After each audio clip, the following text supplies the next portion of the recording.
नमस्कार, मैं रघुनाथ प्रसाद आज चर्चा कर रहा हूँ डॉक्टर बी आर अम्बेडकर की जयंती 14 अप्रैल 2023 को सारे देश में मनाई गई। भारतीय जनता पार्टी के नेताओं ने भी ये जयंती मनाई और भारतीय जनता पार्टी के जो बिहार के प्रदेश अध्यक्ष हैं श्री सम्राट चौधरी जी, उन्होंने ये कहा कि अभी जो बिहार में कास्ट सर्वे हो रहा है, इसमें जो डाटा उपलब्ध होंगे इसके आधार पर भागीदारी मिलनी चाहिए। उन्होंने यह कहा कि भारतीय जनता पार्टी जब जनसंघ के रूप में थी तब भी वो कमज़ोर वर्ग के आरक्षण के पक्ष में थी। ये बहुत अच्छी बात है कि श्री नीतीश कुमार जी के नेतृत्व वाली बिहार सरकार ने जो कास्ट सर्वे का बहुत ही बोल्ड डिसीजन लिया।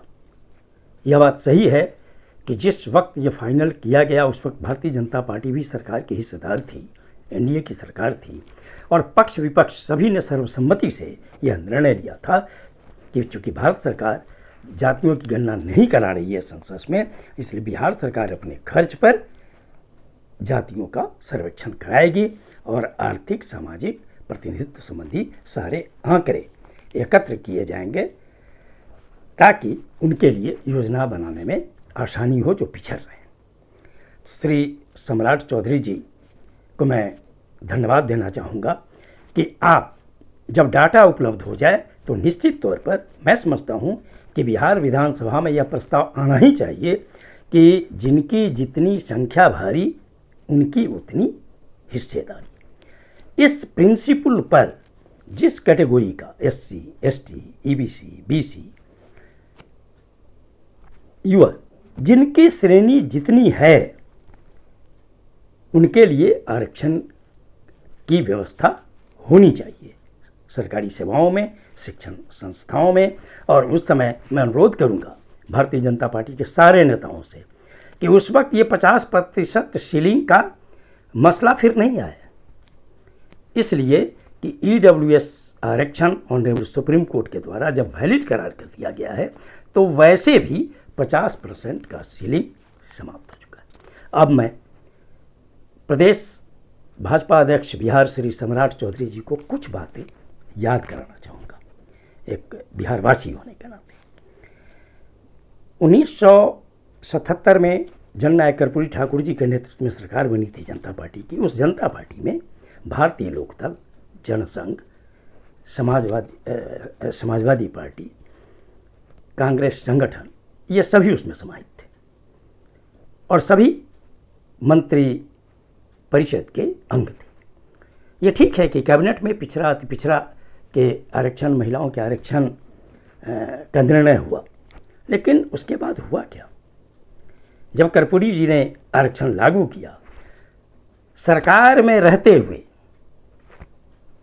जनसंघ घटक और कांग्रेस संगठन के जो लोग थे उनके समर्थक सड़कों पर आ गए। कर्पूरी जी के प्रति भद्दी भद्दी गालियाँ दी गई और क्या इस बात से इनकार किया जा सकता है कि कर्पूरी ठाकुर जी की सरकार 1979 में किनके कारण गिरी? तत्कालीन जनसंघ कांग्रेस ओ घटक के कारण गिरी। तो ये कहना कि जनसंघ आरक्षण का समर्थक है SC, ST, EBC, BC का, इस पर पुनः आपको गहन विचार करने की जरूरत है। जब मंडल आयोग का रिपोर्ट 1980 में आया और 1989 में VP सिंह जी के नेतृत्व में सरकार बनी, जिसका समर्थन बाहर से भारतीय जनता पार्टी भी कर रही थी। 1990 में श्री VP सिंह जी ने जब अन्य पिछड़े वर्गों के लिए केंद्र सरकार की नौकरियों में 27% आरक्षण की घोषणा की, उस वक्त भारतीय जनता पार्टी का क्या रोल हुआ?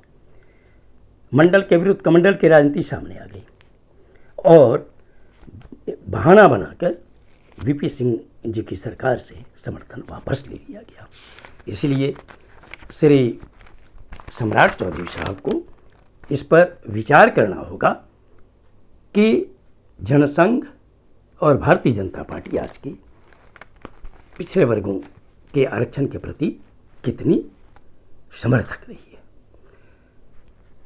एक और मुद्दा की मैं चर्चा करना चाहूँगा कि जब ऑल इंडिया कोटा मेडिकल में पिछड़े वर्गों का आरक्षण नहीं मिल पा रहा था, द्रविड़ मुनेत्र कशगम ने कोर्ट में केस किया था और ऑनरेबल मद्रास हाई कोर्ट के निर्णय के बाद ही पिछड़े वर्गों को 27% आरक्षण ऑल इंडिया कोटा में मिल पाया।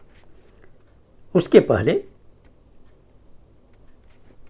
कोई ना कोई ऑनरेबल सुप्रीम कोर्ट में दायर किसी एक मामले को लेकर इस मामले को लटका कर रखा गया, लेकिन ओबीसी आरक्षण के साथ ही 10% आरक्षण बिना प्रतिनिधित्व की जानकारी प्राप्त किए उसी तरह ईडब्ल्यूएस को दे दिया गया, जैसे 2019 में बिना किसी डाटा के ईडब्ल्यूएस आरक्षण दिया गया था, जो अब ऑनरेबल सुप्रीम कोर्ट के द्वारा वैलिड भी करार कर दिया गया।